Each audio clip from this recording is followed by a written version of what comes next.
किसान भाइयों, आज हम बात करेंगे कि धान की फसल में पहले खाद की, जो कि धान की फसल की अच्छी पैदावार के लिए एवं मजबूत जड़ एवं कल्ले के फुटाव के लिए और अधिक उत्पादन के लिए बहुत महत्वपूर्ण होता है। किसान भाइयों, हमें पहली खाद कब और कौन सी डालनी चाहिए, यह इस बात पर निर्भर करता है कि धान की खेती रोपाई दोबारा की गई है या सीधे बुआई से। किसान भाइयों, वीडियो शुरू करने से पहले यदि आपने हमारे YouTube चैनल इंडियन फार्मिंग को अभी तक सब्सक्राइब नहीं किया तो आप पहले चैनल को सब्सक्राइब कर ले।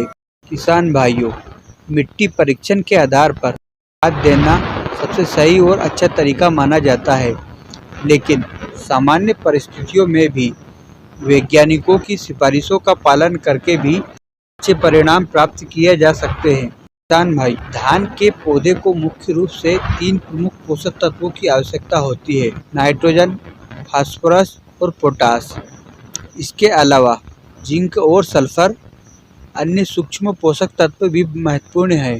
फास्फोरस पौधे की जड़ों के विकास में सहायता करता है और नाइट्रोजन पौधे की बढ़वार और पत्तियों के विकास के लिए बहुत आवश्यक है, जबकि पोटास पौधे को मजबूत बनाता है और रोगों तथा मौसम के बदलाव से लड़ने की क्षमता बढ़ाता है।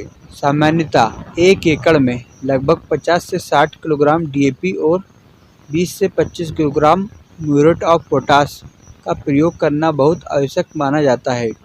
यदि खेत में जिंक की कमी है तो लगभग 10 किलोग्राम जिंक सल्फेट 1 एकड़ के हिसाब से मिला देना चाहिए। किसान भाइयों, और इन सभी खादों को खेत की मिट्टी में अच्छी तरह मिलाकर उसके बाद रोपाई करनी चाहिए, ताकि पौधों की जड़ों को प्रारंभ से ही पोषण मिलता रहे। और रोपाई के लगभग 20 से 25 दिन बाद पहली यूरिया की ड्रेसिंग की जानी चाहिए। यदि खेत में पर्याप्त नमी हो तो हल्का पानी मौजूद हो तो 45 से 50 किलोग्राम यूरिया पर्याप्त माना जाता है। यूरिया डालने के तुरंत बाद खेत में बहुत अधिक पानी नहीं भरना चाहिए, तभी यूरिया का उपयोग अधिक प्रभावशाली रहता है। सीधी बुवाई वाले धान में भी खाद प्रबंधन इसी प्रकार का होता है, क्योंकि इसमें नाइट्रोजन की हानि हो सकती है।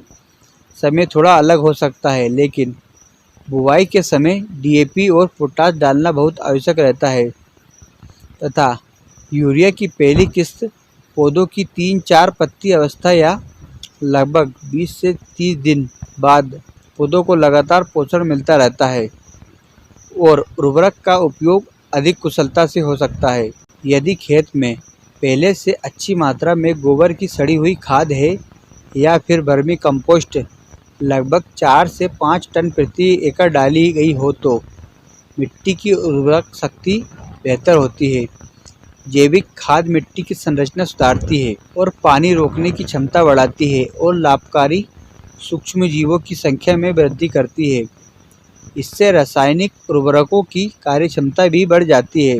किसान भाइयों, धान की फसल में जिंक की कमी होने पर भी पत्तियां पीली धारियां दिखाई देती है और पौधों की वृद्धि रुक जाती है। ऐसे में जिंक सल्फेट का प्रयोग अत्यंत लाभकारी रहता है। यदि सल्फर की कमी हो तो जिप्सम या सल्फर युक्त उर्वरकों का उपयोग किया जा सकता है। खाद डालते समय कुछ सावधानियां रखना भी बहुत आवश्यक है।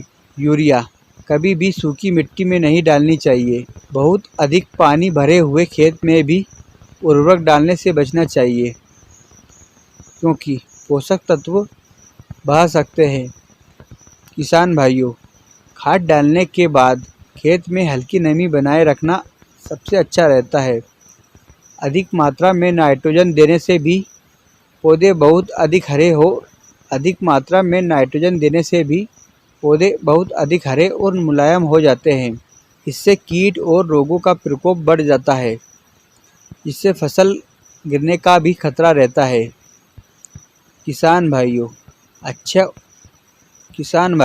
अच्छे उत्पादन के लिए केवल खाद डालना ही पर्याप्त नहीं, समय पर खरपतवार नियंत्रण, संतुलित सिंचाई एवं कीट प्रबंधन भी जरूरी है और उन्नत किस्मों का चयन करना भी बहुत महत्वपूर्ण है। यदि मिट्टी परीक्षण की रिपोर्ट उपलब्ध हो तो रिपोर्ट के अनुसार उर्वरकों की मात्रा निर्धारित करनी चाहिए। इससे लागत कम होती है और उत्पादन भी बढ़ता है और मिट्टी का स्वास्थ्य भी लंबे समय तक अच्छा बना रहता है। सामान्य परिस्थितियों में 1 एकड़ में पहली खाद के रूप में नियम अनुसार अपनाया जा सकता है। रोपाई के समय 50 से 60 किलोग्राम DAP प्लस 20 से 25 किलोग्राम पोटास और 10 किलोग्राम जिंक सल्फेट यदि आवश्यकता हो तो, और आगे की यूरिया की मात्रा फसल की आवश्यकता और मिट्टी की उर्वरकता के अनुसार 2-3 किस्तों में दी जानी चाहिए। जैसे कि रोपाई के समय 20 से 25 दिन बाद 40 से 50 किलोग्राम यूरिया दे सकते हैं।